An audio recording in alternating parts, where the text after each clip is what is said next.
स्थिति तो अलग अलग है। चाह तो सबको मोक्ष की है, लेकिन योग्यता सबकी अलग अलग है। भिन्न भिन्न योग्यता के अनुसार ही भिन्न भिन्न वर्णों का आविर्भाव हुआ है, और भिन्न भिन्न वर्णों के लिए भिन्न भिन्न प्रकार के कर्म बताए गए हैं। तो समान योग्यता के अभाव में समान लक्ष्य की प्राप्ति कैसे हो सकती है? ये बहुत बड़ा प्रश्न है, और दुनिया का आज दिन तक कोई ऐसा दार्शनिक नहीं हुआ जो इस प्रश्न का समाधान किया हो, केवल गीता के सिर्फ। क्या प्रश्न है? कि समाज में भिन्न भिन्न योग्यता के लोग हैं, भिन्न भिन्न योग्यता के लोग भिन्न भिन्न प्रकार की भावनाएं और कर्म में प्रवृत्त होते हैं। तो भिन्न भिन्न योग्यता में रहने वाले भिन्न भिन्न प्रकार की भावना और कर्म करने वालों के एक लक्ष्य की प्राप्ति कैसे हो सकती? मोक्ष कैसे सबको मिल सकता है? इसीलिए ऋषियों ने कहा कि सबको मोक्ष नहीं मिलेगा। भगवान कहते हैं हमारे विधान में तो सबके लिए मोक्ष की व्यवस्था है। हमने वो ज्ञान दिया है विवस्वान को, वो ज्ञान दिया है मनु को, जिसमें सबके लिए मोक्ष की व्यवस्था है। कहा योग्यता के अभाव में भी, योग्यता की भिन्नता में भी। बोले हाँ। कहा वो कौन सा धर्म है? भगवान ने कहा वही धर्म का तो लोप हो गया जिसको मैं दोबारा कहने आया हूं। वो है भगवान के द्वारा गीता में वर्णित विषय, वह तत्व ज्ञान। गीता ये बताती है कि एक झाड़ू लगाने वाला व्यक्ति जो घोर अज्ञानी है उसको भी मोक्ष मिलता है, और एक पूर्ण तत्वज्ञ जो बैठा हुआ ऋषि है उसको भी मोक्ष मिलता है। मोक्ष दोनों को मिलेगा, मोक्ष दोनों को मिलेगा। उसकी विधि गीता समझाती है। ये इसीलिए मैं कहा करता हूं कि गीता के समान दुनिया में और कोई दूसरा ग्रंथ नहीं। बाइबल का लक्ष्य मोक्ष नहीं है, वहां तो मोक्ष का कंसेप्ट ही नहीं है। वहां तो मरे तो हेवन में चले गए। कुरान में भी मोक्ष का कंसेप्ट नहीं है, वहां भी जन्नत है, और वो भी जन्नत आपके ज्ञान के ऊपर अवलंबित नहीं है, आपके कर्म के ऊपर अवलंबित नहीं है। फिर जन्नत किसके ऊपर अवलंबित है? आपके विश्वास के ऊपर। यदि आपने ये विश्वास कर लिया मोहम्मद रसूलुल्लाह, देन यू विल अचीव जन्नत, हेवन।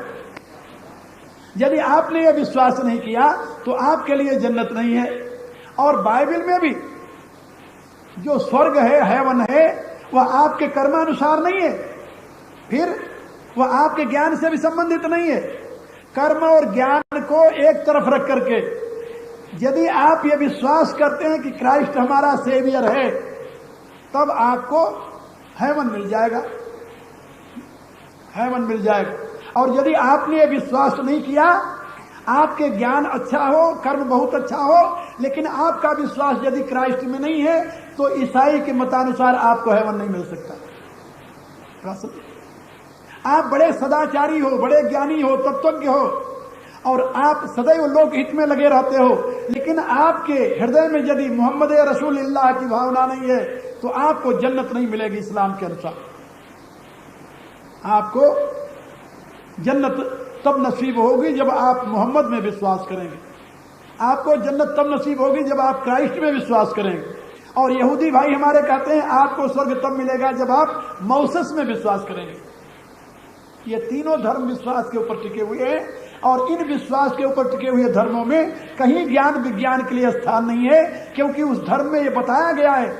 बाइबल की सबसे पहली ये कथा है कि एडम और ईव को, जिसको कुरान में आदम और हव्वा कहा गया है, ये आदम और हव्वा को जब खुदा ने बनाया, बना करके वहां पर जब नंदन वन में रख दिया, नंदन वन जिसे कहते हैं गार्डन, तो वहां पर उन्होंने मना किया कि सारे वृक्षों के फल खाना, लेकिन एक वृक्ष बताया कि इसका फल कभी नहीं खाना था।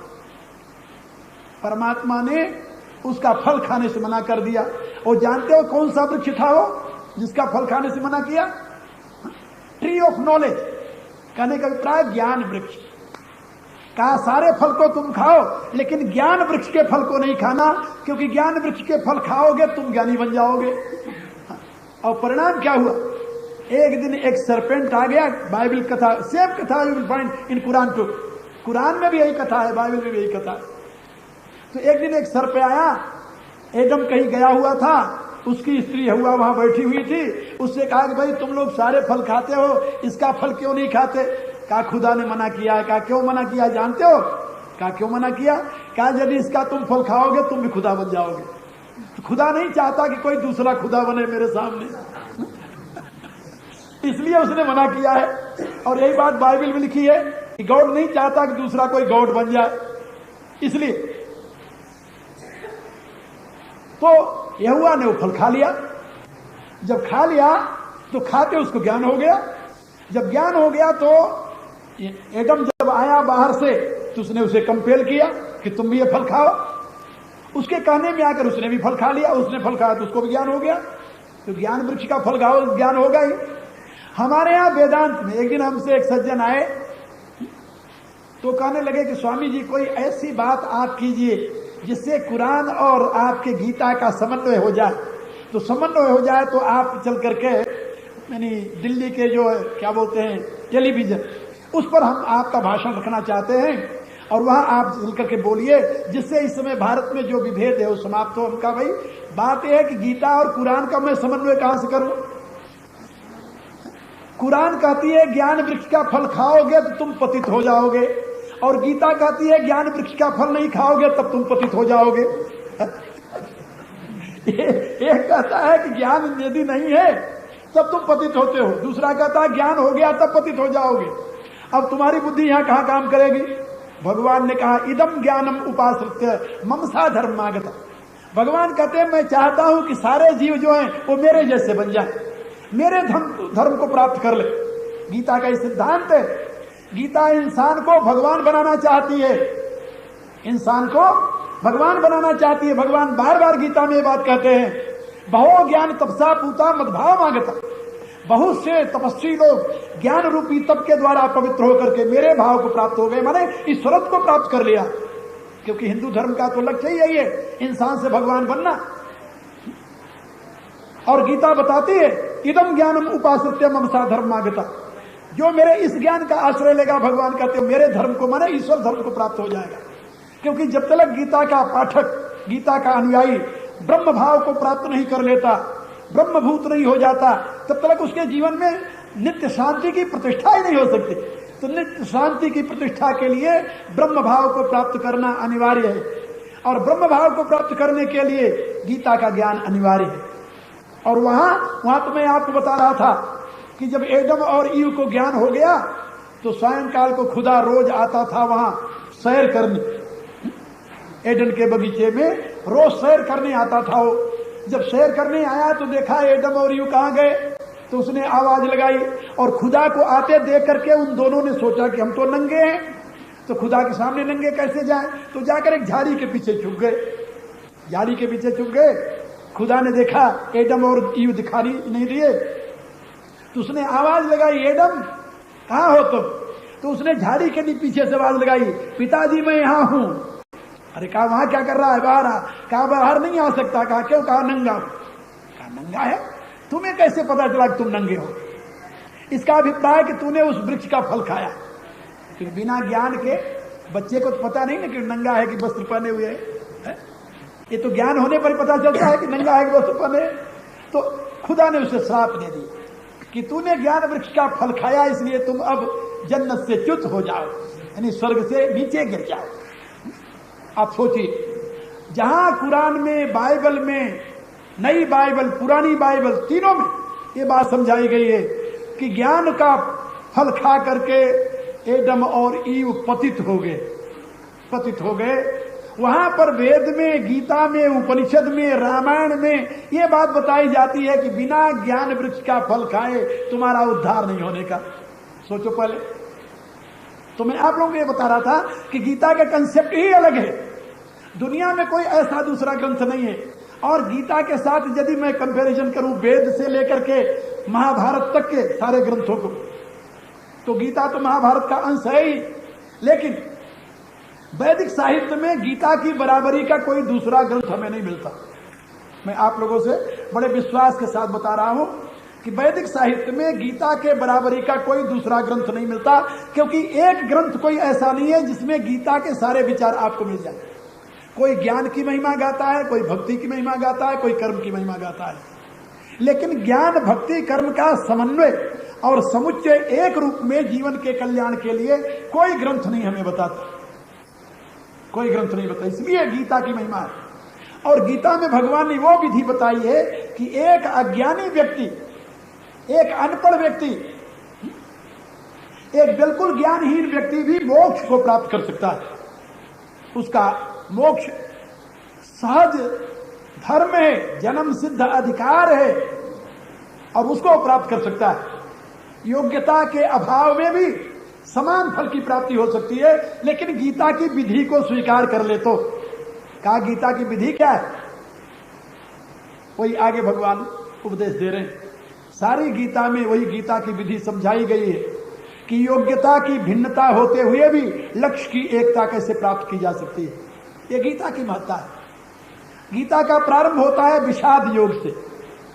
एक बात याद रखो, उपनिषदों का कोई उपनिषद हमें ऐसी नहीं मिली जिसका प्रारंभ विषाद योग से होता हो, विषाद से होता हो।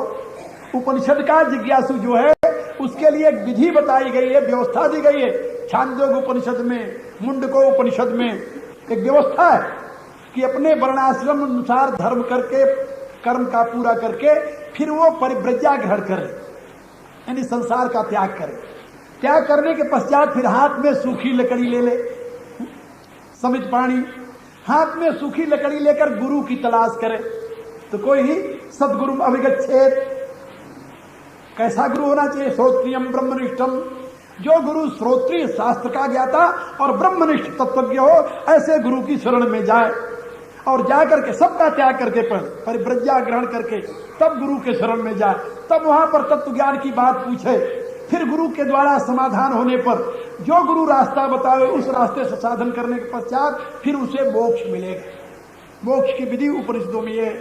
लेकिन गीता का जो जिज्ञासु है वो हाथ में न तो समिधा लिए हुए है, समित पानी की जगह उसके हाथ में क्या है? धनुष पानी। आप देखिए गीता का जिज्ञासु कैसा है और उपनिषद के जिज्ञासु कैसे। उपनिषद के जिज्ञासु के हाथ में सूखी लकड़ी है और गुरु की तलाश में जा रहा है, लेकिन गीता का जो जिज्ञासु है वो अपने हाथ में गांडीव लिए हुए है, धनुष बाण लिए हुए है और वो गुरु की तलाश नहीं कर रहा। किसकी तलाश कर रहा? शत्रु की तलाश कर रहा। भगवान से निर्देश देता है, कल मैंने बताया था, भगवान से प्रार्थना करता है, सेनयोर उभयोर मध्य रथम स्थापय में च्युत, हे अच्युत मेरे रथ को दोनों सेनाओं के बीच में खड़ा कर। क्या करोगे भाई पार्थ? यावत देता निरीक्षयम योद्ध कामान वस्थिता कैर में असहयोधव्यम स्मरण समुद्र में। जरा मैं देखूं तो इस युद्ध भूमि में कौन ऐसा है जिसके साथ मुझे युद्ध करना है? कौन ऐसा है धार्तराष्ट्र से दुर्बुद्धे युद्धे प्रचिकित्सव, दुर्बुद्धि धृतराष्ट्र के पुत्रों का कल्याण चाहने वाला कौन है इस युद्ध में, इस समर भूमि में? वो शत्रु की तलाश कर रहा, गुरु की तलाश नहीं कर रहा। और शत्रु की तलाश करते करते भगवान ने उसकी बात सुन करके दोनों सेनाओं के बीच में रथ ले जाकर खड़ा किया। लेकिन कहां खड़ा किया? भीष्म द्रोण प्रमुखतः सर्वेषां च महीक्षिता, ले जाकर भीष्म और द्रोण के सामने रथ खड़ा कर ली। भीष्म और द्रोण को देखते ही अर्जुन का हृदय कांप गया। कहता है केशव मैं तो शत्रु की तलाश में आया था, मैं अपने शत्रु की खोज कर रहा था। धृतराष्ट्र के पुत्रों का कल्याण चाहने वाला वो जो मेरा शत्रु है वो मुझे आप बताइए। भगवान कहते हैं यही है जो धृतराष्ट्र के पुत्रों का कल्याण चाहते हैं। कौन है? भीष्म और द्रोण। जब तक भीष्म और द्रोण को तुम नहीं मारोगे तब तक तुम दुर्योधन का कुछ नहीं बिगाड़ सकते, क्योंकि दुर्योधन के रक्षक ये हैं, धृतराष्ट्र के पुत्रों के रक्षक ये हैं। और तुम जानते हो कि भीष्म की मृत्यु उनकी इच्छा पर निर्भर है और द्रोण की मृत्यु भी उनकी इच्छा पर निर्भर है। जब तक द्रोण के हाथ में शस्त्र रहेगा दुनिया की कोई शक्ति उनको मार नहीं सकती, और जब तक भीष्म स्वयं नहीं चाहेंगे तब तक दुनिया की शक्ति कोई उनको नहीं मार सकती। और ये दोनों कौन है? कहा ये धृतराष्ट्र के पुत्रों का हित चाहने वाले, तभी तो उनकी तरफ से लड़ रहे। अब देखिए जो गया था शत्रु की तलाश करने, शत्रु के स्थान पर खड़े हुए पाया अपने गुरुजन को, अपने पितामह। एक वह पितामह है जो बच्चेपन से अर्जुन को गोद में लेकर खिलाते रहे, प्यार करते रहे, एक वह गुरु है जो अपने पुत्र को विद्या नहीं दी और अर्जुन को विद्या दी। जो विद्या द्रोणाचार्य ने अपने पुत्र अश्वत्थामा को नहीं दिया, वह विद्या अर्जुन को दिया था। पुत्र से अधिक स्थान शिष्य को स्वीकार किया और उसने कहा था अपने पुत्र से कि अश्वत्थामा तुम याद रखो, ये जो ज्ञान है ये कोई भौतिक संपत्ति नहीं है जो पिता के मरने पर पुत्र को दाएं भाग में मिल जाएगा। ये ज्ञान का अधिकारी पुत्र नहीं होता, ज्ञान रूपी धन का अधिकारी तो शिष्य होता है। पुत्र तो बाह्य धन का अधिकारी है, पिता की संपत्ति का अधिकारी पुत्र है, लेकिन ज्ञान रूपी संपत्ति का अधिकारी पुत्र नहीं होता। उसका अधिकारी तो जिज्ञासु शिष्य होता है और वो जिज्ञासु शिष्य था अर्जुन। इसलिए अपने पुत्र को वो विद्या न दे करके गुरु ने अपने शिष्य को विद्या दी थी। तो जो गुरु अपने पुत्र को विद्या न देकर शिष्य को विद्या दी, वो गुरु सामने खड़ा हुआ है और वो पितामह जो बाप का भी बाप है, बाप का भी बाप है, वो सामने खड़ा हुआ है और बिना इन दोनों को मारे धृतराष्ट्र के पुत्रों का कोई अहित नहीं कर सकता, कोई दुर्योधन का बाल बाका नहीं कर सकता, कोई दुर्योधन तक पहुंच नहीं सकता।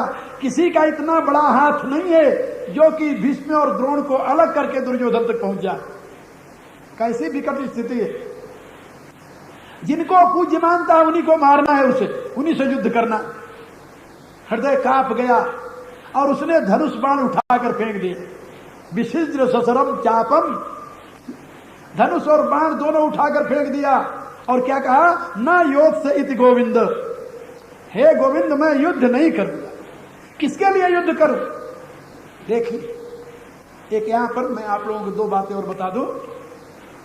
अर्जुन है एक तरफ, दूसरी तरफ दुर्योधन है। दोनों सेनाओं को पहले दुर्योधन देखता है। गीता के प्रारंभ में दोनों सेनाओं को पहले दुर्योधन देखता है और बाद में अर्जुन देखता है। दुर्योधन दोनों सेनाओं को देख करके अपने गुरु के पास जाता है। किसके पास जाता है? गुरु के पास। आचार्य मुख संगम्य राजा वचन अब्रवीत, अपने गुरु के पास जाकर के गुरु से कहता है। और यहां पर अर्जुन ने भी दोनों सेनाओं को देखा तो उसका गुरु तो था नहीं कोई, क्योंकि गुरु तो उस तरफ खड़ा हुआ है शत्रु की लाइन में। अब वो किसके पास जाए? तो उसको एक नए गुरु की तलाश हो गई और नए गुरु की तलाश करने कहां जाता, उसमें जो सामने था उसी के चरणों में जाना था। तो उसने एक नया गुरु तलाश किया। शिष्यस्ते हम साधिमाम त्वाम प्रपन्न। भगवान एक ने यह निश्चय किया, अपने गुरु से क्या आदेश दिया, लिया नहीं। अपने गुरु से नहीं पूछा कि हमें क्या करना है, नहीं। दुर्योधन अपने गुरु से आज्ञा नहीं ले रहा, आज्ञा से सलाह नहीं दे रहा, बल्कि गुरु को आदेश दे रहा है। भीष्ममेवाभिरक्षन्तुम भवन्तः सर्वे वही, आज्ञा क्या दे रहा है? इसलिए आप लोगों को भीष्म की रक्षा के लिए तत्पर रहना चाहिए। गुरुदेव मौन है, बहुत अच्छी बात, वारे शिष्य। और कहता क्या है? कहता है अन्य च बहुसूरा मदर्थे तक जीविता, बहुत बड़े बड़े वीर जो हैं मेरे लिए यहाँ प्राण त्यागने के लिए आए हुए। अन्य च बहुसूरा मदर्थे तक जीविता नाना शस्त्र प्रहरणा सर्वे युद्ध विशारदा, और सब बड़े अस्त्र से सज्जित हैं, सब बड़े कुशल योद्धा हैं, ये सब मेरे लिए मरने आए हैं। यानी आसुरी वृत्ति का जो आदमी होता है उसकी समझ कैसी होती है जानते हो? कमाएगी दुनिया खाएंगे हम, जैसे आजकल के भारतीय नेता। हाँ? कमाएगी दुनिया खाएंगे हम, ऐसे ही दुर्योधन कह रहा है कि ये सारे सब मेरे लिए मरने आए। लेकिन जब उन्हीं दोनों सेनाओं को अर्जुन देखता है तब उसका हृदय कांप जाता है। वो क्या कहता है? कहता है मेरे प्रभु, एशाम अर्थे कांक्षितम नो राज्यम भोगा सुखानि। एशाम अर्थ, मुझे अपने लिए तो कुछ नहीं चाहिए प्रभु, हे नाथ, अपने लिए मुझे कुछ नहीं चाहिए। एशाम अर्थे कांक्षितम नो राज्यम भोगा सुखानि च ते में अवस्था युद्धे प्राणांश त्यक्त्वा धनानि च। जिनके लिए हमें राज्य चाहिए, जिनके लिए हमें सुख चाहिए, जिनके लिए हमें भोग चाहिए, वही मेरे कुटुंबी जन यहां मरने के लिए खड़े हुए हैं मेरे सामने। इसलिए ना कांक्षे विजयम कृष्ण ना च राज्यम सुखानि च। हे कृष्ण, हमें सुख नहीं चाहिए, हमें विजय नहीं चाहिए, हमें राज्य नहीं चाहिए। अहोवत पापम कर तुम व्यवस्था वयम यद राज सुखलो में न हम तुम सजन मुद्दता। अरे राम राम, मैं कितना घोर पाप करने के लिए तैयार हो गया, राज्य और सुख के लोभ से मैं अपने ही प्रियजनों को मारने के लिए तत्पर हो गया। नहीं, अर्जुन कहता है प्रभु ये मेरे से नहीं होगा। ऐसा कह करके विशिष्ट ससुरम चापम, वह धनुष के सहित बाण के सहित धनुष फेंक दिया। ये मेरे बस का नहीं। आप सोचिए, भगवान ने जब आगे पूछा कि भाई तुम युद्ध नहीं करोगे तो क्या करोगे, कहता कि जिनके लिए युद्ध करना था वो तो मरने के लिए तैयार हैं, इसलिए कहा तुम अपने लिए, कहा मेरे लिए तो ना सबसे सरल सा रास्ता है। वो कौन सा, कहा श्रेयो भोग तुम भक्षम पीयलोके, बड़ा अच्छा रास्ता है मेरे लिए। भगवान व्यासदेव ने निवृत्ति मार्ग का उपदेश दिया है और उसके अनुसार मैं भिक्षा मांगूंगा, 4 घर से अपना पेट भर लूंगा, और हमें क्या चाहिए। और भिक्षा तो पहले मांग ही चुके हैं। जब पहली बार वनवास हुआ था तो 12 वर्ष तो भिक्षा ही मांग कर जीते रहे, तो इसलिए भिक्षा मांगने की हमें आदत पड़ गई। हमने भिक्षा मांगी, श्रेयो भोग तुम भिक्षम पीयलोके, भिक्षा मांग करके जीना मैं श्रेयस्कर समझता हूं, लेकिन गुरुजनों को मारना मुझे इष्ट नहीं है। ये 2 प्रवृत्तियां हैं, एक दैवी प्रवृत्ति है जो कहता हमें अपने लिए कुछ नहीं चाहिए, और दूसरी आसुरी प्रवृत्ति है जो कहता ये सब मेरे लिए मरेंगे। एक तरफ दुर्योधन खड़ा हुआ है, एक तरफ अर्जुन खड़ा हुआ है। आप जरा सोचिए, ऐसी प्रवृत्ति के 2 आदमी यदि आपके सामने आ जाए तो आप किसका समर्थन करेंगे। आजकल की जनता से तो मैं ये आशा नहीं करता कि वो अर्जुन का समर्थन करेगी, वो तो दुर्योधन के पीछे दौड़ेगी, क्योंकि सोचेगी कि जब ये खाएगा तो जरूर हमें कुछ न कुछ खिलाएगा। लेकिन सही में भगवान किधर जाए, भगवान किसका साथ देंगे। आप जरा सोचिए, वो तो अर्जुन का ही साथ देगा। भगवान तो उसी का साथ देगा जो सबके कल्याण की सोचेगा, और जो केवल अपने स्वार्थ की सोचेगा भगवान उसका साथ कैसे दे सकता है। यही परिणाम हुआ, भगवान रथवान अर्जुन के बने, दुर्योधन के नहीं।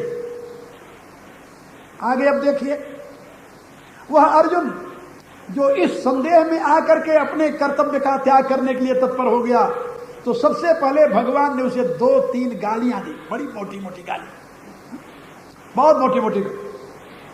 किसी योद्धा को कहो कि तुम नपुंसक हो, इससे बड़ी गाली और उसके लिए क्या होगी। किसी योद्धा से सदाचारी से कहो कि तुम नीच हो, इससे बड़ी गाली और उसको क्या होगी। और किसी से कहो कि तुम जो कर रहे हो तो नरक का रास्ता है। अर्जुन को भगवान ने बड़े कठोर शब्दों में, 2 श्लोकों में बहुत कठोर शब्दों में गालियां दी। क्लैब्यम मास्मगमः पार्थ नई तत्व उपपद्यते क्षुद्रम हृदय दौर्बल्यम तत्वोत्तिष्ठ परंतु। का अरे पार्थ, गाली क्यों दी भाई। अधिकार, आदमी अधिकार से किसी कुछ कहता है, और अधिकार से कहने के लिए उन्होंने संबोधन क्या कहा, पार्थ। पांडव नहीं कहा। पांडव क्यों नहीं कहा भाई, पांडव कहते तो पिता के पक्ष का बोध होता, पार्थ कहने से माता के पक्ष का, प्रथा का पुत्र है ना, प्रथा नाम है उसकी मां का, कुंती का, कुंती का एक नाम प्रथा है, और प्रथा का पुत्र होने के नाते वो पार्थ है, पार्थ होने के नाते मेरा भाई है, भाई होने के नाते मेरा अधिकार है। हम उसे गालियां भी दे सकते हैं, मार भी सकते हैं, समझा भी सकते हैं। इसलिए उन्होंने कहा क्लैप्यम मास्मगमः पार्थ, अरे तू पिता का, मेरी बुआ का लड़का होकर इतना कायर हो गया, तो नपुंसक बनने जा रहा है। पांडव कहते तो पांडव भाई दूसरे का लड़का, चाहे जो कुछ करे हम क्या कर सकते हैं उसमें, लेकिन दूसरे का लड़का तो नहीं, मेरी बुआ का लड़का है, मेरा खून। खून का बहुत बड़ा रिश्ता होता है और संस्कार भी होते हैं, और पुत्र में केवल पिता के ही संस्कार नहीं होते, मां के भी संस्कार होते हैं, और दोनों के संस्कार आधे आधे होते हैं, कम नहीं होते। इसलिए भगवान ने यहां पर संबोधन दिया, क्लैब्यम मास्मगमः पार्थ नई तत्व उपपद्यते। अरे पार्थ, तुम क्लीबता को, नपुंसकता को प्राप्त मत हो, तुम्हारे लिए शोभा नहीं देता। प्रथा का पुत्र हो, मेरी बुआ का पुत्र हो, मेरे वंश से संबंधित हो, मेरे रक्त से संबंधित हो, और हो करके ऐसा कायर हो जाए, नहीं, ये उचित नहीं है, ये अशोभ नहीं है।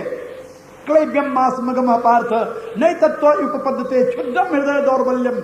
ये मैं जानता हूं ये तुम्हारी क्षुद्रता है और ये हृदय की दुर्बलता है। हृदय की दुर्बलता मनुष्य को निर्बल बना देती है, दीन बना देती है, हीन बना देती है, शक्ति रहित बना देती है। वह अर्जुन जो भी धनुष बाण लेकर के शत्रु को ढूंढता था, वही अर्जुन भगवान से क्या कहता है, हे प्रभु बेपथुश्च शरीरे में रोमहर्ष जायते गांडीवम हंसते सस्ते हस्ताक्तच्चैव परिजयते। अरे मेरे शरीर के तो रोए खड़े हो गए हैं, मेरा शरीर कांपने लगा है और मेरे हाथ से गांडीव धनुष गिरा जा रहा है, मेरे हाथ से बाण छूटा जा रहा है। और आगे कहता है कि मैं तो खड़े होने के भी काबिल नहीं हूं, मैं ऐसा दीन हो गया हूं कि मेरे से तो खड़ा भी नहीं हुआ जाता। अब सोचिए, जो अर्जुन अभी शत्रु की तलाश कर रहा था, वो जिन गुरुजनों को देख करके अब अपने आप को खड़ा होने में भी असमर्थ पा रहा है, ये हृदय की दुर्बलता का परिणाम। ये आपका हृदय जब दुर्बल हो जाता है, द्रवित हो जाता है, तो बड़े से बड़े वीर को भी कायर बना देता है, धराशायी कर देता है, हतोत्साह आदमी हो जाता है, कुछ नहीं कर सकता, आदमी उठकर खड़ा नहीं हो सकता, कहता मेरे तो जाने नहीं, मैं क्या करूं, मेरे से उठा ही नहीं जाता। केवल मानसिक, इसको मानसिक रोग कहते हैं। और उस मानसिक रोग का शिकार हो गया अर्जुन। भगवान ने देखा कि इसकी ये नाड़ी दबाव, जैसे आजकल एक्यूप्रेशर की एक इलाज निकला है, शरीर के जिस भाग में आपको रोग हो गया है उस भाग से संबंधित यदि नाड़ी दबा दी जाए तो रोग आपका धीरे धीरे दूर होने लगता है। इसको एक्यूप्रेशर कहते हैं आजकल, पहले भी था, बहुत पुराना इलाज है भारत का। अब भगवान ने देखा कि इसकी नाड़ी कहां से दबाई जाए जिसमें इसमें जोश आवे। तो एक योद्धा को यदि तुम कहो कि तुम नपुंसक क्यों हो रहे हो, तो इसको अपनी नपुंसकता को याद करना पड़ेगा।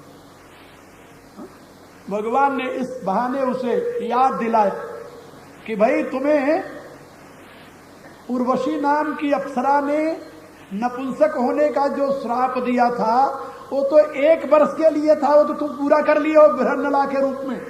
अब दोबारा नपुंसक बनने क्यों जा रहा है तो? ये तो आपको मालूम है ना कि अर्जुन को श्राप मिला था और उस श्राप के नाते ही वो 1 वर्ष के अज्ञातवास में बृहन्नला नाम की हिजड़ा के रूप में उसने काम किया मत्स्य देश में। और उन्हीं दिनों वो उत्तरा को नृत्य सिखाता था। तो भगवान ने कहा कि वो तो 1 वर्ष का तुम्हें जो श्राप था वो तो पूरा हो चुका है, अब तुम्हारे में वो हिजड़ापन कहां से रह गया शेष, क्लैब्यम मास्मगम पार्थ। इसलिए अब तुम्हें क्लीबता को, नपुंसकता को प्राप्त नहीं होना है। और न तो उपपद्यते, तुम्हारे लिए शोभा नहीं देता, श्राप के दिन खत्म हो गए हैं। अब क्षुद्रम हृदय दौर्बल्यम त्यक्तोत्तिष्ठ परम तप। हे परम तप, यहां परम तप संबोधन माने शत्रुओं को तपाने वाला। तुम्हारे तो नाम सुनकर के शत्रु कांप जाते हैं। और यहां यह भी संकेत किया कि जब तुम बृहन्नला के रूप में थे तब भी जाकर के इन सबसे युद्ध किए हो, किया था ना। मत्स्य देश की गौओं की रक्षा के लिए ये सारे कौरव सेना को उसने अकेले परास्त किया था, उस समय बृहन्नला के रूप में था। तो भगवान संकेत कर रहे हैं कि उस समय तो तुम सबको परास्त किए, अब तो तुम बृहन्नला के रूप में भी नहीं हो, अब तो तुम परम तप हो, शत्रुओं को तपाने वाले हो। तुम इस प्रकार के क्लीबता को क्यों प्राप्त हो रहे हो। क्लैब्यम मास्मगम पार्थ नहीं तत्व उपपद्यते क्षुद्रम हृदय दौर्बल्यम त्यक्तोत्तिष्ठ परम तप। ये बहुत बड़ी बात है एक वीर के लिए। यदि उस समय सही में भगवान अर्जुन के रथवान न होते तो महाभारत युद्ध की रूपरेखा कुछ और होती, क्योंकि अर्जुन को उस समय उस क्लीबता से, उस धर्म संकट से बचाने वाला कोई न होता। मनुष्य का अधर्म उतना अहित नहीं करता जितना कि धर्म भीरुता। ये हिंदू समाज के पतन में जानते हो मूल कारण क्या है? धर्म भीरुता। मैंने इतिहास का अध्ययन किया, प्राचीन काल के इतिहास का खूब अध्ययन किया। मेरे खास विषयों में इतिहास भी एक मुख्य विषय है, इस पर मैंने लिखा भी बहुत है। और हिंदुओं के पतन में केवल उनकी धर्म भीरुता कारण रही। धर्म भीरुता में मनुष्य अपने कर्तव्य अकर्तव्य को भूल जाता है, नहीं समझता कर्तव्य क्या है, नहीं समझता अकर्तव्य क्या है। धर्म भीरुता उसे ऐसी स्थिति में ले जाकर पहुंचा देती है जहां से उबरना उसके लिए कठिन हो जाता है। अब देखिए, धर्म भीरुता के नाते भीष्म पितामह और द्रोणाचार्य धर्म भीरुता के नाते केवल ना चाह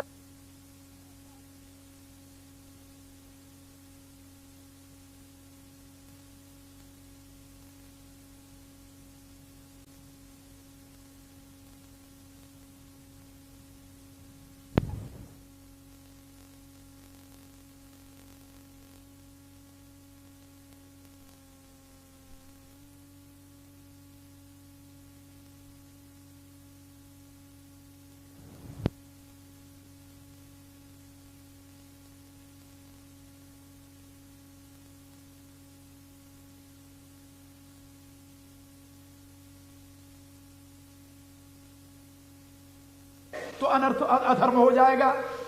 उस समय की ऐसी मान्यता थी कि राजा जो है वो ईश्वर का स्वरूप है और राजा की आज्ञा का पालन करना परम धर्म है। प्रजा के लिए राजा कुछ भी कहता रहे, कुछ भी करता रहे, इस पर हस्तक्षेप नहीं करना। और उस राज धर्म से बंधे हुए होने के नाते इन दोनों महापुरुषों ने अपने आप को दुर्योधन के अधीन कर दिया। राजा दुर्योधन नहीं था, राजा तो धृतराष्ट्र था। लेकिन धृतराष्ट्र ने कंपेल किया और उन्होंने केवल उस धर्म भीरुता के नाते उसकी बात मान ली। यदि बुद्धि का प्रयोग किया होता, हम महाभारत में देखते हैं जगह जगह पर विदुर समझाते हैं, इन दोनों को समझाते हैं। भरी सभाओं में कई बार फटकारा है इन दोनों को कि ये तुम्हारे धर्मनिष्ठा नहीं है, धर्म भीरुता है जिसका तुम अनुकरण कर रहे हो। लेकिन परिणाम कुछ नहीं निकला। धर्म भीरुता ने उनको एक अन्यायी का साथ देने के लिए बाध्य कर दिया। ऐसे कई बार भारत में अनर्थ हो चुका है कि धर्म भीरुता के नाते यहाँ के राजपूतों ने इस देश का सर्वनाश किया है, यहाँ के ब्राह्मणों ने इस देश का सर्वनाश किया है। क्योंकि धर्म भीरुता का ये जो पाठ था इन्हीं दोनों में चलता था। आम जनता तो बेचारी किसी में नहीं थी। जब हमारे यहाँ कहते न तीन में न तेरह में, आम जनता की कहीं पूछ नहीं थी। इन्हीं का वर्चस्व था भारत के ऊपर। और इन दोनों ने धर्म का यथार्थ अर्थ न समझने के नाते इस देश को 900 वर्ष तक गुलामी के चक्कर में डाल दिया। धर्मवीर, इसे धर्मवीरता कहते हैं। आप लोगों ने पढ़ा होगा, मोहम्मद गौरी को एक बार नहीं 17 बार पराजित किया। और मोहम्मद गौरी जब पकड़ा जाता था तो क्या कहता था जानते हो? हम आपकी गाय है। अब इसने कह दिया मैं गाय हूं, कैसे मारू इसे? इसके मारने का अर्थ होता है गाय को मारना, तो चलो छोड़ दिया। अरे भाई, एक बार छोड़ दिया, 2 बार छोड़ दिया, भले आदमी। रिप पर कृपा परम कदराई, भगवान राम की घोषणा है रामायण में। तुलसीदास जी ने इस धर्म भीरुता को देखा, इसलिए उन्होंने अपनी रामायण की रचना में हर एक भारतीय के लिए एक नई रोशनी प्रदान की, नई दृष्टिकोण प्रदान की। और उन्होंने ये कहा स्पष्ट शब्दों में कि रिप पर कृपा परम कदराई, शत्रु के ऊपर कृपा करना महान कायरता है। एक कथा का सृजन किया गोस्वामी जी ने। और कथा का सृजन किस रूप में किया जरा आप देखिए, रामायण की ये छटा। गोस्वामी जी अपनी जनता को क्या सिखाना चाहते हैं? राम खड़े हुए हैं अकेले युद्ध करने के लिए। खर और दूषण 14,000 सेना लेकर के आते हैं। अकेले राम के स्वरूप को देख करके मोहित हो जाते हैं। और खर दूषण अपने सैनिकों को बुलाता है और बुलाकर कहता है, हम भरी जन्म सुनो सब भाई, देखी नहीं असी सुंदरताई। ऐसे सुंदर बालक तो मैंने अपनी जिंदगी में कभी देखे नहीं। यद्यपि भगिनी की न कुरूपा, बधलायक नहीं पुरुष अनूपा। इन्होंने मेरी बहन का नाक कान भले काटा हो, लेकिन ये मारने योग्य नहीं है, मारने योग्य नहीं है। फिर कहा इनसे जाकर एक मेरी बात कह दो कि देव तुरत निज नारी दुराई, जीवत भो न जाऊ दो भाई। कहा इनसे जाकर ये बता दो कि जो अपनी स्त्री छिपा रखा है, हमारे बहन के नाक कान काटने के बदले में अपनी स्त्री दे दे, और ये दोनों भाई अपनी जान लेकर चले जाए। ये मारने योग्य नहीं है, बध लायक नहीं, पुरुष अनुपा। जब दूतों ने आकर भगवान राम से कहा, दूतन कहा राम सन जाई, सुनत राम बोले मुस्काई। जब दूतों ने राम से बात कही, राम हंसने लगे। हंसते हुए क्या कहा जानते हो? कहा हम क्षत्रिय मृगया बन करही। हम क्षत्रिय हैं। कहा क्षत्रिय हो तो? कहा हम यहां मृगया करने आए हैं, शिकार खेलने आए हैं। कहा शिकार खेलने आए? बोले आप। अरे कहा तो आपके आश्रम के अगल बगल तो बहुत मृग घूमते रहते हैं, आप तो उनको क्यों नहीं मारते? कहा उन मृगों को मारने हम नहीं आए हैं। कहा तो फिर? कहा हम क्षत्रिय मृगया बन करही, और तुमसे खल मृग खोजत फिरही। हमें चार पांव के मृगों को नहीं मारना है, चार पांव के मृग हमारा कोई नुकसान नहीं करते, हम तो दो पांव को मृगों को मारने आए। दो पांव के तुम्हारे ऐसे जो दुष्ट मृग हैं। मृग शब्द का अर्थ होता है जंगल में विचरने वाला। मृग माने जंगल, ग माने गमन करने वाला। जंगल में विचरने वाले को मृग कहते हैं। और ये असुर लोग जंगल में घूमते थे, दंडकारण्य सारा इनसे भरा हुआ था। तो भगवान राम ने कहा कि तुमसे खल मृग खोजत फिरही। कहा तुम जानते नहीं हम खरदूषण के पठाए हुए आए, और हमारा राजा महान बलवान है। भगवान राम ने फिर उत्तर दिया, रिपु बलवंत देखी नहीं डरही, एक बार कालू सन लरही। अपना बलवान शत्रु आ जा सामने, उसको देखकर तो डरने की बात ही नहीं है। यदि काल भी हमारे सामने एक बार आ जाए तो उससे भी लड़ने की हम हिम्मत रखते हैं। अरे कहा भाई लेकिन मेरा राजा तो तुम्हारे ऊपर कृपा कर रहा है। कहा जाकर अपने राजा को बता दो, जो न हो बल घर फिर जाऊ, समर विमुख मैं हतऊ न काऊ। यदि उसके पास मेरे से युद्ध करने की ताकत न हो तो अपने घर लौट जाए। जो रण से भाग जाता है उसको हम लोग नहीं मारते। और रण चढ़ करिय कपट चतुराई, रिपु पर कृपा परम कदराई। और युद्ध क्षेत्र में आकर के कपट और चतुरता ठीक नहीं है। शत्रु के ऊपर दया करना महान कायरता है, महान कायरता। भगवान राम की घोषणा है, रिपु पर कृपा परम कदराई। जब शत्रु के रूप में सामने आ गया व्यक्ति तब वो शत्रु है, उसके ऊपर कृपा करना कायरता है। और यही बात भगवान कृष्ण समझा रहे हैं अर्जुन को कि जिसको तुम मान रहे हो कि मेरे गुरुजन हैं, मेरे पितामह हैं, ये शत्रु के पक्ष में खड़े हुए हैं, और इनके ऊपर दया करना ये कायरता है, ये धर्म भीरुता है। ये कायरता कहां से आई? धर्म भीरुता। इसलिए मैं आपको बता रहा था कि भारत में महान शक्तिशाली साम्राज्य का पतन हुआ केवल धर्म भीरुता के नाते। आप लोगों ने सुना होगा आखिर में मोहम्मद गौरी जब 17 बार हारा तो उसने भारतीयों से ही पूछा कि कोई उपाय है, और कोई दूसरा बताने वाला नहीं था उपाय। पृथ्वीराज चौहान का खास ससुर, मालूम है ना आप लोग, जिसका नाम था जयचंद, उनका ससुर था। जयचंद ने उसे उपाय बताया कि पृथ्वीराज को जीतना खेल नहीं है, इसकी सेना को जीतना खेल नहीं है, केवल एक ही उपाय है जबकि तुम इसको जीत सकते हो। कहा क्या? कहा अपनी फौज के आगे आगे गऊओं का झुंड लेकर चलो तो, और इनके पास युद्ध करने का सामान जो है धनुष बाण है, शब्द भेदी बाण मारता था वो। जो अस्त्र शस्त्र है तलवार है, ये गऊओं के ऊपर ये बाण नहीं चलाएंगे, गऊओं के ऊपर शस्त्र का प्रयोग नहीं करेंगे। गऊओं के झुंड में जब इनकी सेना फंस जाएगी तो तुम इनको बड़े आसानी से मार भी सकते हो, पकड़ भी सकते हो। सोचिए पहले। और धर्म भीरुता इतनी, यदि उस समय सोचा होता कि 2-4 गऊएं यदि मर गई तो क्या अनर्थ होने वाला है। उस समय 2-4 गऊओं को बचाने में, या 10-20 गऊएं या 1000 गऊओं को बचाने में यदि वो धर्म भीरु न बनता तो आज जो करोड़ों गऊएं कटी हैं और कट रही हैं आज तक, क्या ये दिन दुर्दिन देखने पड़ते? लेकिन नहीं, धर्म भीरुता मनुष्य को कायर बना देती है, किसी भी समाज को कायर बना देती है। किसी भी जाति को कायर बना देती है। इसलिए धर्म निष्ठ होना तो गौरव की बात है, लेकिन धर्म भीरू होना ये तो कायरता की निशानी। इसलिए मैं आप लोगों को बता रहा था कि गीता हमें धर्म भीरू होने से बचाती है और ये निर्देश देती है कि तुम धर्मनिष्ठ तो बनो, लेकिन धर्म भीरू मत बनो, अन्यथा तुम्हारा पतन हो जाएगा। आज भी जो हमारी दुर्गति हो रही है वो धर्म भीरुता के नाते हो रही है। अरे नहीं, भगवान तो सब में रहता दिया, सबकी बातें ठीक है, बहुत अच्छा है, सबकी बातें ठीक है। किसी हिंदू से पूछिए, वो बताएगा सबकी बातें ठीक है, सारे धर्म अपनी जगह पर अच्छे हैं जी, सब भगवान के यहाँ ले जाते हैं जी, आप क्यों लड़ रहे हो बिना मतलब। ये उसमें संस्कार डाला गया और इस कुसंस्कार, इसको मैं कुसंस्कार कहता हूं, इस कुसंस्कार का परिणाम हुआ 900 वर्ष की यातना और अभी भी उस यातना से मुक्ति नहीं मिली है।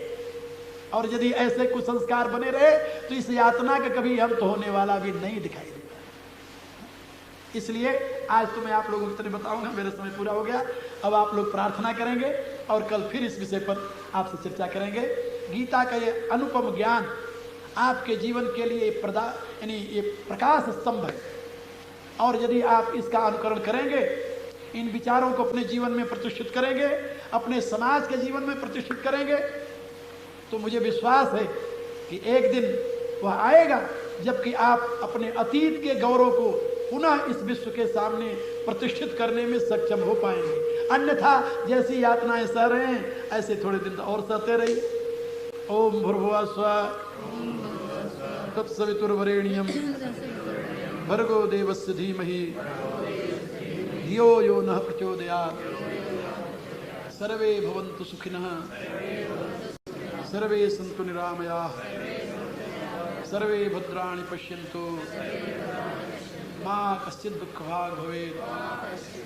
ओम पूर्णमदः पूर्णमिदं पूर्णात् पूर्णमुदच्यते पूर्णस्य पूर्णमादाय पूर्णमेवावशिष्यते। ओम शांति शांति शांति। वितुर्वरेण्यं भर्गो देवस्य धीमहि धियो यो नः प्रचोदयात्। ओम नारायणं नमस्कृत्य नरं चैव नरोत्तमं देवीं सरस्वतीं व्यासं ततो जयमुदीरयेत्। ओम प्रणम्य शिरसा देवं मारुतिं करुणाकरं करोमि गीता व्याख्या भगवत भाव प्रकाशनम्। ओम शांति शांति शांति। परावर रूप में उपस्थित मेरी प्रिय आत्माओं, करुणा निधान भगवान की करुणा आप सभी के लिए कल्याणकारिणी हो, यह मेरी आंतरिक शुभकामना।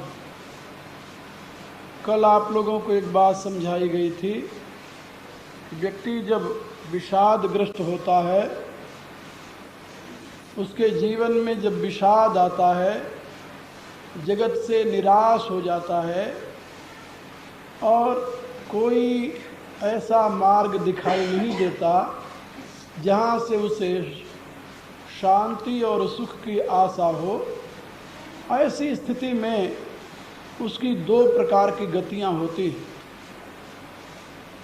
यदि कोई सत्पुरुष उसे मिल जाए तो अपनी निराशा को उसके सामने वो व्यक्त करता है और उससे उसे सही दिशा मिल जाती है, उसका जीवन बन जाता है। और नहीं कोई मिलता तो या तो वो पागल खाने में पहुंच जाता है और या आत्महत्या कर लेता है। यही उसका परिणाम होता है। विषादग्रस्त जीवन में यही दो परिणाम है।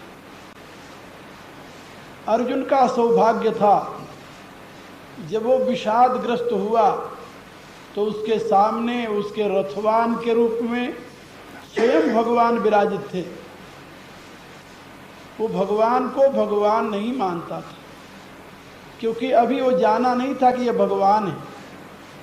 वो इतना जानता था कि मेरे मामा के लड़के हैं, मेरे हितैषी हैं, महान बलवान हैं, महान शक्तिशाली हैं और महान विद्वान हैं। इतना तो पता था उसे। और क्षत्रियों में जो सबसे महान होता है उसी की प्रथम पूजा होती है। तो धर्मराज के द्वारा जो राजसूय यज्ञ किया गया था, उस राजसूय यज्ञ में ये प्रश्न हुआ कि प्रथम पूज्य कौन होगा। तो भीष्म पितामह का नाम प्रस्तावित किया गया कि क्षत्रियों में इस समय भीष्म पितामह से महान बलवान और विद्वान कोई नहीं है, नितज्ञ कोई नहीं है, इसलिए इनकी पूजा होनी चाहिए। लेकिन भीष्म पितामह ने स्वयं कहा कि श्री कृष्ण के होते और कोई यहाँ पूजा के योग्य है ही नहीं। श्री कृष्ण साक्षात श्रीमन नारायण के स्वरूप है और उनके समान न यहाँ कोई बलवान है, न विद्वान है, न समर्थवान है, इसलिए सर्वप्रथम कृष्ण की पूजा होनी चाहिए। और सबने प्रार्थना की। भगवान कृष्ण जब पूजा स्थान पर बैठ गए तो उनके बुआ का दूसरा लड़का, जैसे ये पांचों भाई कृष्ण के बुआ के लड़के हैं, ऐसे उनकी दूसरी बुआ का लड़का था शिशुपाल। दूसरे शब्दों में अर्जुन के मौसी का लड़का, वो उठकर खड़ा हो गया और खड़ा ही नहीं हुआ, वो गालियां देना शुरू कर दिया कि यहाँ बड़े बड़े क्षत्रिय विद्वान और बलवान बैठे हुए हैं, उनके सामने ये अहीरों के साथ में नाचने वाले को, इसको किसने बता दिया कि बहुत बड़ा विद्वान और बलवान है ये? यदि इसमें शक्ति है तो पहले हमारे साथ युद्ध करके देख ले। और गालियां देना शुरू किया। जब वो गाली दे रहा था उसी समय बलराम को क्रोध आ गया। भगवान ने उनका हाथ पकड़ लिया कि नहीं, मैंने अपनी बुआ से वचन दिया है कि इसके 100 अपराध में माफ करूंगा और मैं गिनता जा रहा हूं कितनी गालियां इसने दिया है। परिणाम क्या हुआ? जब 100 गाली हो गई तो भगवान ने कहा शिशुपाल बस, अब तुम्हारी सीमा पूरी हो गई है, यदि इससे आगे कोई गाली दिया तूने तो मैं जिम्मेदार नहीं हूं, तेरी गाली जिम्मेदार होगी। लेकिन वो तो उस समय मदांध था, उसने फिर एक गाली दे दी, इतने में चक्र छूटा और 2 टुकड़े कर दिया उसको। हाहाकार मच गया। मेरे कहने का अभिप्राय कि अर्जुन ये तो जानता था कि कृष्ण महान बलवान हैं, महान विद्वान हैं और मेरे हितैषी हैं, लेकिन ये नहीं जानता था कि ये सही में भगवान है, ये उसे पता नहीं था। इसलिए उसने 11वें अध्याय से पूर्व 10वें अध्याय में उसने जरूर ये बात कही कि कृष्ण तुम बार बार मेरे से ये कह रहे हो कि मैं उद्धार कर दूंगा, मैं परमात्मा हूं, मैं ही प्रकृति का स्वामी हूं, दोनों मेरी प्रकृतियां हैं, मेरे से ही सृष्टि होती है। ये सारी तो बातें कहते चले जा रहे हो। ये बात तो मैंने ऋषियों से भी सुनी है कि सही में तू परमात्मा है, पर ब्रह्म परम धामम परमम परमम भवान पुरुषम शाश्वतम दिव्यम आदि देवम अजम विभुम। क्या सही में तुम परमात्मा हो? यदि तुम सही में परमात्मा हो तो अपनी विभूतियों की व्याख्या करो। तो भगवान ने विभूति बता दी। फिर भी उसे संतोष नहीं हुआ, क्योंकि एक जिज्ञासु की चाह होती है।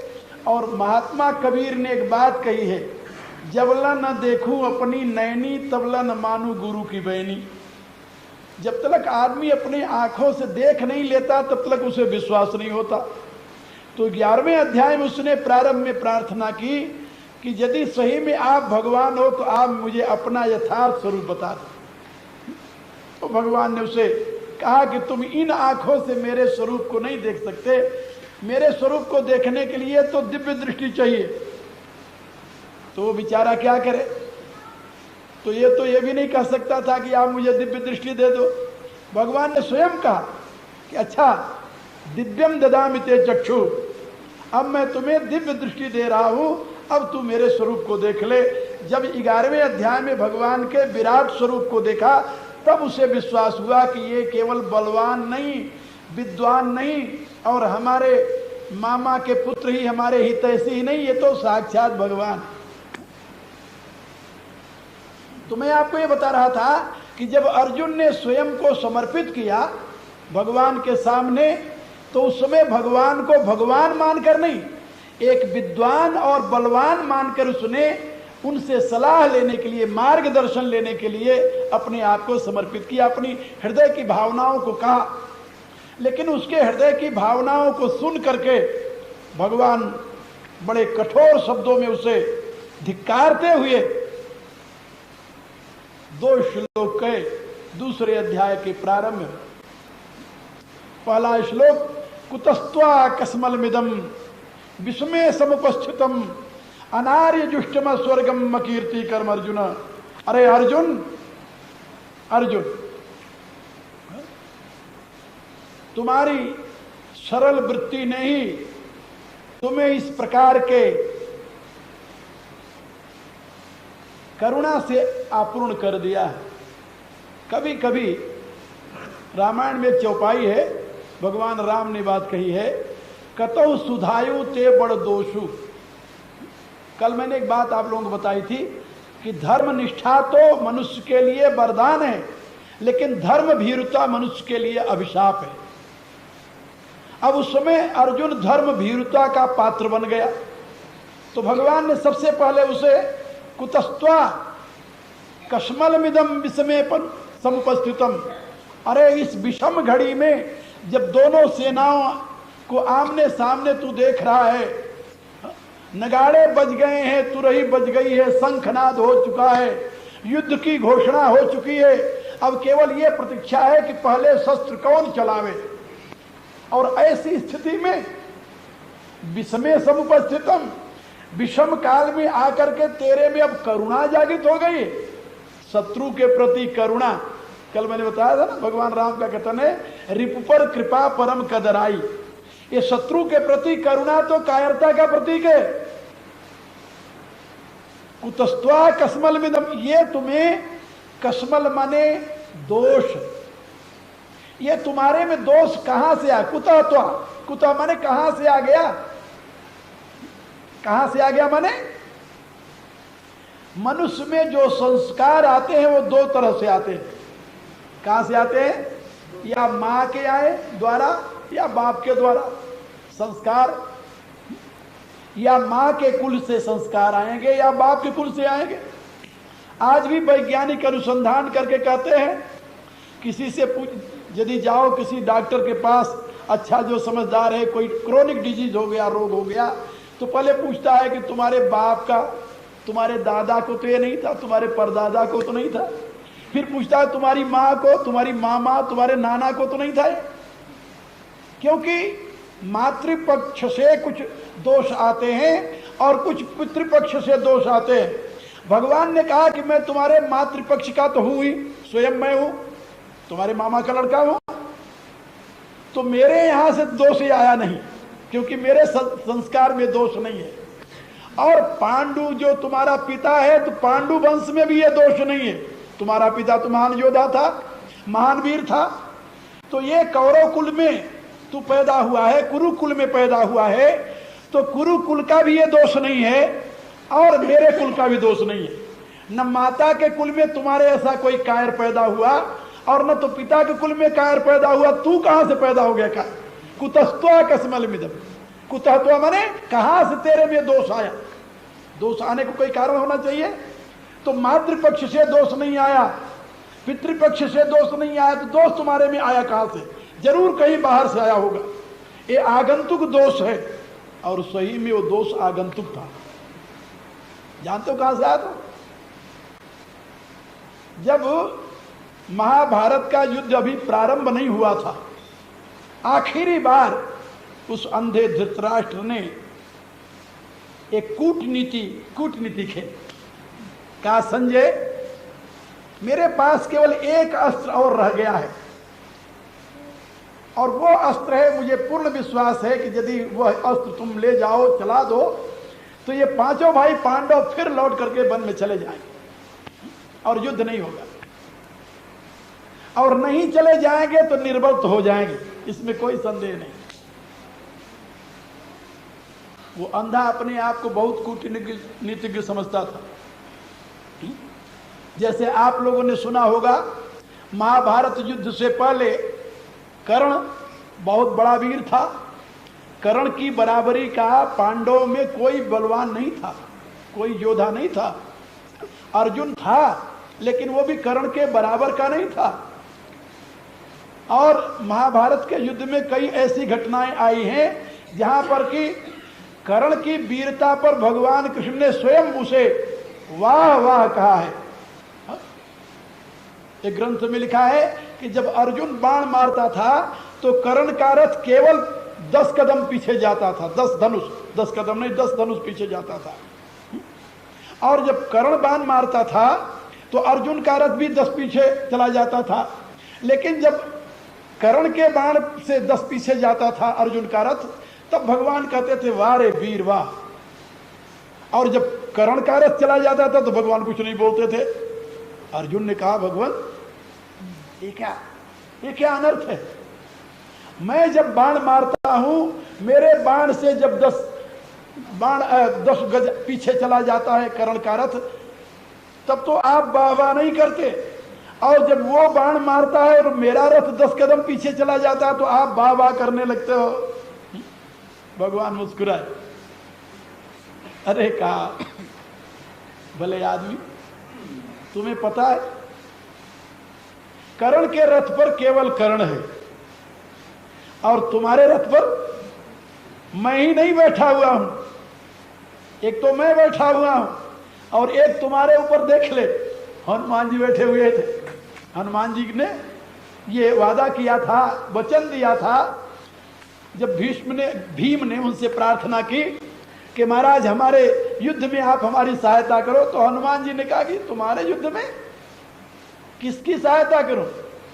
कहा कि ये जो हमारा युद्ध होने जा रहा महाभारत में, अरे कहा यहाँ वीर कौन है जिससे मैं लड़ूंगा। यहां तो मेरे शक्ल को देख करके लोग मर जाएंगे, लड़ना तो दूर की बात रही। हा? और यदि मैं एक गर्जना कर दूं तब भी सारे वीरों के प्राण निकल जाएंगे। तो भीम को लगा कि अपनी ज्यादा महिमा गा रहे हैं। हा?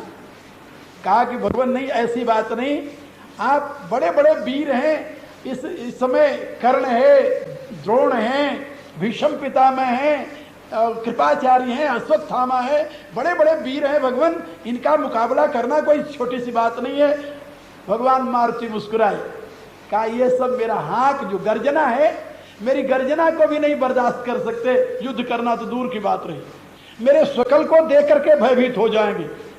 तो उसने सोचा कि इनकी शकल कैसी होगी, तो उसने प्रार्थना की कि महाराज जो शकल आपने लंका के युद्ध में धारण किया तो जरा मुझे बता दो। भगवान मारुति ने कहा कि भाई तू छर जाएगा, डर जाएगा। वो कहता नहीं, मैं कैसे डरूंगा, सोचता था मैं भीम हूं। तो हनुमान जी ने अपने शरीर को बढ़ाना शुरू किया। महाभारत की कथा है, जब अपने शरीर को बढ़ाना शुरू किया और धीरे धीरे उनका रूप विकराल होता गया तो चिल्ला पड़ा, आंख बंद कर लिया, चिल्लाने लगा। हनुमान जी ने कहा कि अभी तो मैंने आधा ही दिखाया है, जिस रूप से मैंने लंका में युद्ध किया था उसका ये आधा रूप है, ये पूरा रूप नहीं है। तभी मैं कह रहा हूं कि मेरा पूरा रूप तुम लोग देख करके जी नहीं सकते, लड़ना तो दूर की बात रही। कहा भगवान फिर मेरी सहायता कैसे करोगे। कहा मैं अर्जुन के रथ पर बैठा रहूंगा। मैंने पहले वचन दिया है अर्जुन को कि मैं तुम्हारे युद्ध के समय तुम्हारे रथ पर बैठा रहूंगा, और जब तुम शंखनाद करोगे तो उसमें मैं अपनी ध्वनि मिला दूंगा, गर्जना कर दूंगा, जिससे कौरव कुल के यानी कौरव पक्ष के सारे योद्धा निर्बल हो जाएंगे। इतनी मदद मैं करूंगा। तो भगवान कृष्ण ने कहा कि देख तुम्हारे रथ पर मैं बैठा हुआ हूं और मारुति बैठे हुए हैं, और हमारे और मारुति के होते हुए कर्ण अपने बाण से तुम्हारे रथ को 10 बाण नीचे पीछे फेंक देता है। ये कोई छोटी सी बात है, और उसके ऊपर केवल अकेला कर्ण बैठा हुआ है। यानी मेरे कहने के प्राय कर्ण इतना महान बलशाली था, इतना बड़ा वीर था, लेकिन भगवान ने कर्ण की वो रग दबा दी युद्ध होने से पहले, रग दबा दी, जिससे वो पस्त हो गया, उसकी सारी वीरता मिट्टी में मिल गई। क्या दवाई जानते हो? उसको ये बता दिया कि तुम इन 5 भाइयों के बड़े भाई हो। ये नीति थी भगवान की। पहले क्यों नहीं बताया? कहा पहले क्यों बताया? युद्ध की जब निश्चय ठन गई तब भगवान ने कर्ण को बताया कि ये 5 भाई तेरे भाई हैं। और वहां पर एक बार नहीं 2 बार भगवान ने उसे प्रलोभन दिया है कि अब तुम आ जाओ, तुम सम्राट बनोगे, युधिष्ठिर सम्राट नहीं बनेगा, क्योंकि तुम युधिष्ठिर से बड़े हो। और जब युधिष्ठिर को पता चल जाएगा तुम उसके बड़े भाई हो, वो कभी राज सिंहासन पर नहीं बैठेगा। भगवान ने यहां तक प्रलोभन दिया उसे, महाभारत में हम पढ़ते हैं, यहां तक प्रलोभन दिया कि पांचाली जो है वो 5 पतियों की नहीं, तुम्हारे से 6 पतियों की पत्नी होगी, लेकिन तुम आ जाओ।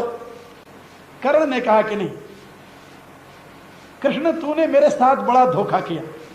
जिसको मैं जन्म से शत्रु मानता रहा, आज तूने मेरे हृदय में उसके प्रति करुणा उत्पन्न कर दिया। वो मेरे छोटे भाई निकले, धिक्कार है मेरे को। लेकिन फिर भी ये जानते हुए कि मेरे छोटे भाई हैं, अब वो बात तो मैं नहीं कर सकूंगा जिससे मेरे बाण का प्रयोग उनके प्राण लेने के लिए हो जाए, लेकिन युद्ध फिर भी मैं करूंगा दुर्योधन के पक्ष से।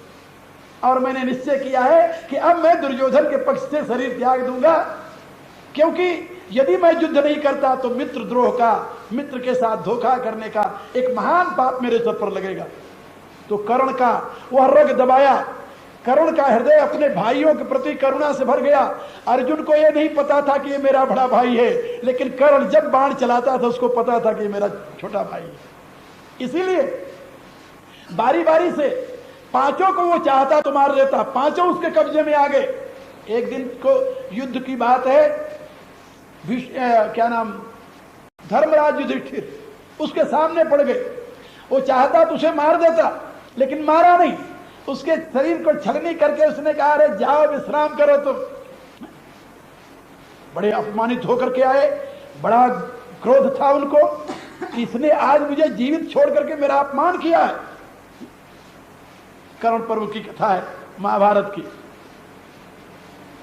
और उन्होंने कहा कि अच्छा अब मैं कहूंगा अर्जुन तेरा वध करके मेरे पास आएगा। वो हंसने लगा, जाओ जाओ पहले विश्राम करो। तो जब उनको कुछ होश आया तो अर्जुन उनको देखने गया। जब देखने गया तो उन्होंने कहा कि तुम कर्ण का वध कराए। उसने